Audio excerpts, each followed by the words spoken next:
So here's what you must have heard, seen and witnessed in the past few days, that COVID-19 cases are witnessing a dip, a downward trend in metro cities across India. The national capital, Delhi, also recorded over 12,000 cases in the last 24 hours, which is approximately 3,000 less than the day prior. So as you can see on your screen, the COVID cases in national capital Delhi suddenly decreasing. It was last week at about 25, 22,000, even 28,000, and then suddenly dipped to 12,527 this time. But the worrying sign is not about the cases decline, which should be a good positive news, but is there a decline in testing, due to which the results are fewer and fewer positive rates are now coming forth. Around 45,000 tests were conducted in Delhi, the lowest count since November last year. But the positivity rate, despite low testing, despite numbers decreasing, positivity rate in Delhi stands at 28%. But not just national capital Delhi. Even the Maximus city is witnessing a decline in COVID-19 cases. Around 6,000 cases came positive for COVID-19, out of which 47.5 thousand tests conducted in Mumbai. So that's also a difference. As you can see on the graph on your screen, the numbers are coming down.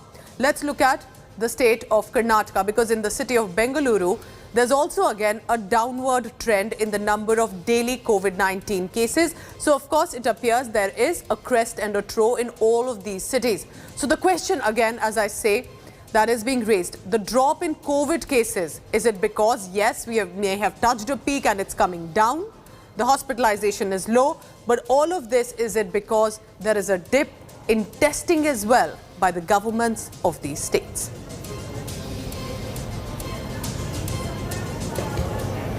So let's take a look one by one of what exactly is now happening. Now, as the cases are coming down, there is of course a reference to the peak and the testing. Does it mean that the third COVID wave has peaked in the nation, the worst is over behind us, or is there significantly lesser testing?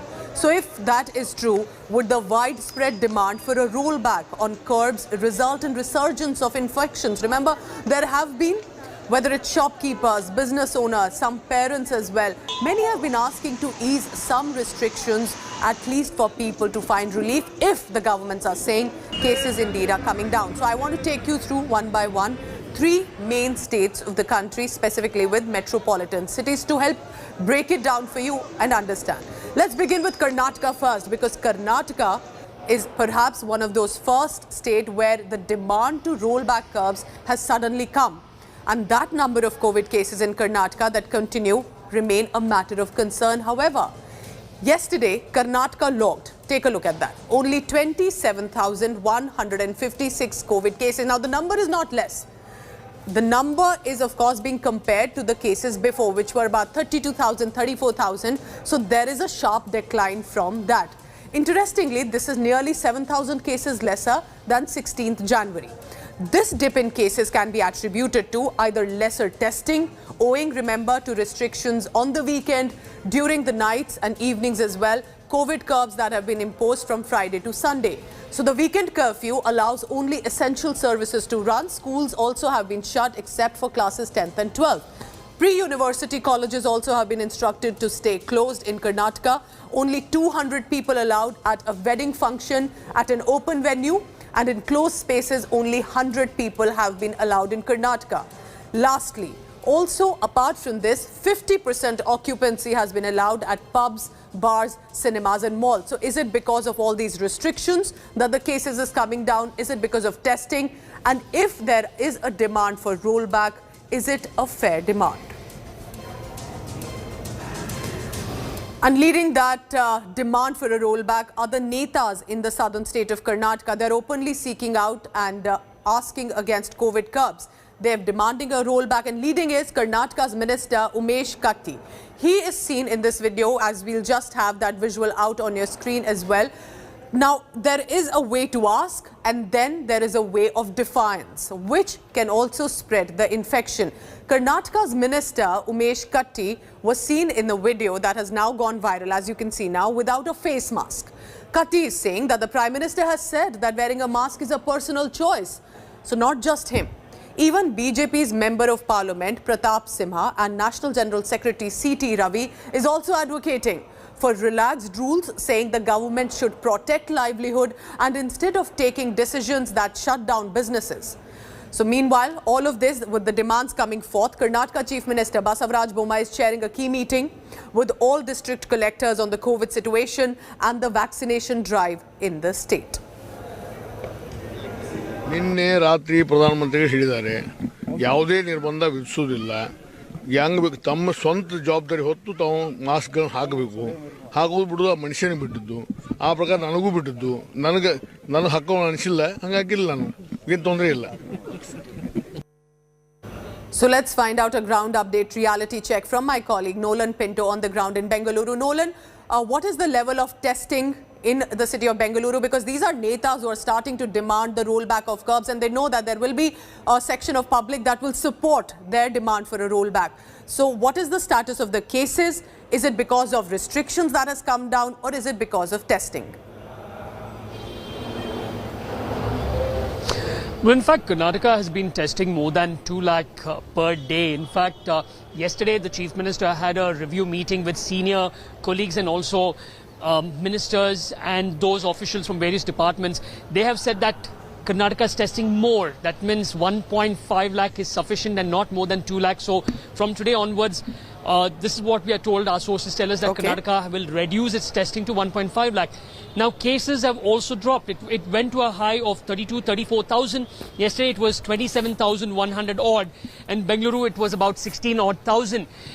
Positivity rate also, which was inching very close to 20%, has fallen to 12.45%. So, keeping all this in mind, the general it's like this. There's not a consensus per se. Some of the ministers want the weekend curfew to be done away with. But there are senior ministers like R. Ashok, Revenue Minister, who himself was not well last week, and also the Chief Secretary, who believe that the weekend curfew should continue because experts tell the Karnataka government that the peak should reach plus or minus 2 days. So Jan 25th is the date that they are giving over here. So the Chief Minister will be having another meeting on Friday, and he wants to see how exactly the cases pan out, basically whether it goes up, goes down, and what are experts telling him before he finally takes a decision whether or not to relax the night curfew, the weekend curfew. So we have to wait for the Friday meeting. Definitely mulling on, discussions are taking place, but they do not want to rush right away, and they want to still wait it out. Remember, Karnataka is facing restrictions, numbers are coming down, but as Nolan is telling us, at least testing is still high up there in Karnataka. So if it is a good news, if numbers are coming down, can they have a relook at some restrictions to begin with? Nolan Pinto with all the latest from the state of Karnataka. Now from Karnataka to the national capital, Delhi, that's everyone's been talking about, specifically for the testing that has seen a decline as well with the numbers. COVID cases in Delhi have dropped down. Delhi has logged at about 12,527 new confirmed cases of infection. Another 18,340 recoveries and 20 more COVID-related deaths as well. So as you can see on your screen, visuals of people getting their tests done, which has, with changed ICMR guidelines, testing has also come down in Delhi. So of course, many are speculating if the numbers are down because the testing has also come down. It is also important to note here that, as you can see, the COVID cases dip in the national capital, Delhi, that the daily tally of recoveries has also exceeded on Monday for Delhi. There has been a dip of at least 6,000 cases post the weekend. But remember, there have been restrictions in Delhi for the weekend and also for the night. As per Delhi government's latest COVID-19 bulletin, as many as 44,762 samples were tested in the infection in last 24 hours. The figure includes 39,761 RT-PCR and other tests, which are the TrueNat tests, and 4,995 rapid antigen tests. So there has been a decline, but of course many experts have said that we must not right away rush to speculate if this is because the infections have also come down. Now, as we know, for the past few days, there's been a constant demand inform the shopkeepers. There's an odd even rule in Delhi for shops. There's also many private offices and shops that have been shut on busy days. As you can see, meanwhile, traders in Delhi are protesting now against the COVID-19 restrictions that have been put by the Aam Aadmi Party government led by Arvind Kejriwal. I want you to listen in to what the traders and shopkeepers are saying in Delhi with regard to the demand of rollback. They're saying we'll follow precautions, but our business has been heavily impacted. रात को हमारी लोग जो जो curfew लगा दिया गया उसमें हमारी जितनी भी मेन गाड़ियां हैं लोडिंग अनलोडिंग रात को ही होती है ट्रांसपोर्ट बंद हो गई इधर दुकानें बंद हो गई उधर ऑफिस बंद कर दिए आप चाहते क्या वो बताओ अगर इतना ही कोरोना है दिल्ली में तो दिल्ली के मुख्यमंत्री दिल्ली छोड़ के क्यों भाग रहे हैं क्यों जा रहे हैं यूपी पंजाब एक दुकान केवल और केवल महीने में 10 दिन खुलती है अब 10 दिन अगर दुकान व्यापारी खोलेगा तो अपने एम्प्लॉइज को तनख्वाह कहां से देगा अपने बच्चों का किचन एक्सपेंसेस कैसे चलाएगा फीस कैसे जमा कराएगा आखिर व्यापारी एक निरी प्राणी सरकार क्यों चाहती है हम ये समझते हैं कि सरकार और ऑनलाइन बिजनेस वाले और फार्मास्यूटिकल कंपनी का ये देश के खिलाफ बहुत बड़ा मुहिम है जिसमें हमारी सरकारें मिली हुई हैं. So my colleague Shreya Chatterjee is tracking all the latest on that, Shreya, because this has been a growing demand. I've also been speaking to some restaurant owners, shopkeepers who are saying it's been almost 3 years in a row. But there is a valid concern with these shops. There are going to be increased numbers if the markets are kept open. So what are these traders and these shopkeepers saying to you? What is the ground situation with the numbers that are declining in Delhi? Do you think that demand will also now increase? Well, absolutely, Pooja, we're seeing that the traders here in the national capital are not so happy about the COVID curbs that are right now in place in the national capital. We know that there is an odd and even formula that is being enacted for shops opening at marketplaces. The restaurants also are currently closed because of this particular COVID curb. Now, what we do know that there is a survey that has been put out by the CAIT. They said that there's been a 50% adverse effect on the profit of the traders. Their business has gone down by 50%, and that is the reason they're requesting that probably this COVID curbs should be done with. The reason they're also raising the voice right now because we've seen that there is a downfall in the COVID cases since the past 4 to 5 days. They're also taking that at the hindsight and now saying that probably with COVID cases going down, the places should open up and these COVID curbs should be taken out of place. All right, Shreya Chatterjee talking about what the shopkeepers are demanding, and it's been days now that there has been heavy restrictions in the marketplaces in the national capital Delhi, but it's not there in NCR, and that is why perhaps that business impact is also getting more.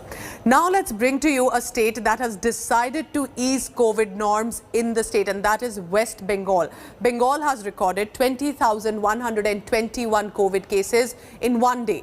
33 people have also sadly succumbed to the coronavirus in Bengal. But the relaxations now in the state of Bengal are permitting gymnasiums to operate at about 50% capacity till 9 p.m. every day. People in the state of West Bengal will also have to show a negative RT-PCR report to enter into the gymnasium. Outdoor shooting for films and television programs has now been allowed, but with adherence of physical distancing and COVID-appropriate protocols. As you can see, Bengal has not just seen a decline.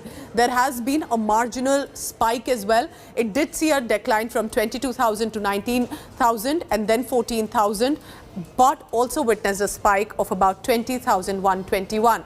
Also, Jatra will be allowed in a very restricted manner up to 9 p.m. only with 50% of capacity in an outdoor venue, and in case of an indoor venue, about maximum of 200 people or 50% of the capacity, whichever is lower in Bengal. So Bengal planning to also now ease restrictions. Suryagni Roy in Bengal for all the latest. Suryagni, because the numbers is not exactly declining so much that the state of Bengal has decided to open up. What are these restrictions that have been eased, and do you think people on the ground will be happy though, but will also follow precautions to ensure it does not exceed? Well, Pooja, if we speak of West Bengal, we need to understand that West Bengal was one of the last states in India to come up with these curbs. It came on the 3rd of January in 2022. There were no, night curfew for the last 10 days of the new year. So, and since then we had seen a huge rise in the cases in West Bengal. Now, coming back to the current scenario over here, yes, as you have mentioned, that there has been a decline in the cases, but one thing that we need to understand that there have been less testing as well. So, it comes both together on the same platter. Secondly, when it comes down to the easing of restrictions, the West Bengal government initially last week itself came down with a guideline stating that marriages can be conducted with 200 people at one particular time period. And yesterday, there have been more relaxations. The most important in this entire guidelines that have come up yesterday was that gyms can be opened up, like gyms, gymnasiums and fitness centers can be operational. But one needs to have a negative RT-PCR certificate to enter the gym, or needs to be doubly vaccinated. So apart from the gym towel and gym accessories, these are the two things that will be extremely, extremely important for everyone and anyone who wants to get in. Now, coming back to your question, Pooja, we have seen a lot of cases in the past, past half of the month of January.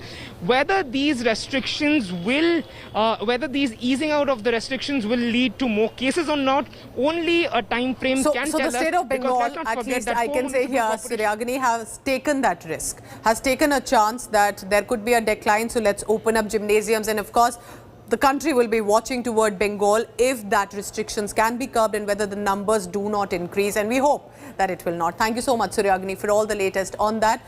But it's not just what our reporters are saying or what we are also finding on the ground. I want you to listen in to what doctors, medical experts are saying about the overall decline suddenly being noticed in COVID infections across India. Listen in to one. So the guidelines by the government are very clear. You need not repeat a COVID RT-PCR or an antigen test more than once.